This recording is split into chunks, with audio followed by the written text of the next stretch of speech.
మన రాష్ట్ర ముఖ్యమంత్రి రేవంత్ రెడ్డి,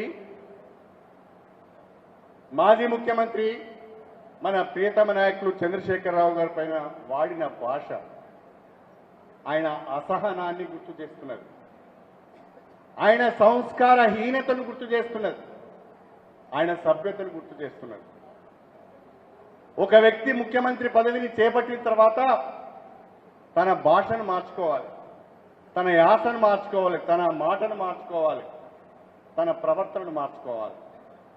కానీ ఇంకా రేవంత్ రెడ్డి గారు నేను పిసిసి ప్రెసిడెంట్ అని అనుకుంటున్నట్టున్నాడు, ముఖ్యమంత్రి అని అనుకోవడం లేదు. తెలంగాణకు ముఖ్యమంత్రిగా పనిచేస్తున్న మీరు చాలా చాలా జాగ్రత్తగా మాట్లాడాల్సిన అవసరం ఉంటుంది.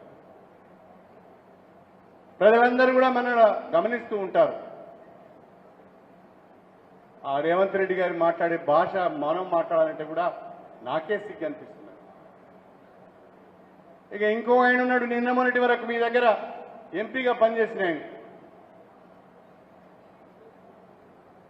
రైతు బంధు గురించి అడిగితే రైతు బంధు రాలేదు అని అంటే రైతులను చెప్తూ కొట్టాలి అంటాడు ఆయన. మన రాష్ట్రంలో 70 లక్షల మంది రైతులకు మనం రైతు బంధు ఇస్తున్నాం, రైతు రుణమాఫీ చేస్తున్నాం. 70 లక్షల మంది రైతులలో ఈ రోజు వరకు ఎంతమందికి రైతు బంధు వచ్చిందో కోమటిరెడ్డి వెంకటరెడ్డి గారు చెప్పాలి.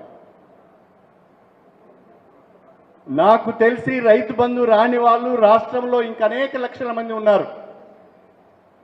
మీరు ఒక్కసారి మీ అధికారులు పిలుచుకొని మాట్లాడండి, చెప్తారు వాళ్ళు. 70 లక్షల మందికి రైతు బంధు రానిది నిజమైతే కోమటిరెడ్డి వెంకటరెడ్డి గారిని అడుగుతున్నా, ఎవరిని చెప్తూని కొట్టాలి,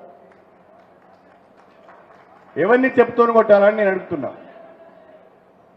కాబట్టి ఒళ్ళు దగ్గర పెట్టుకొని మాట్లాడాలి.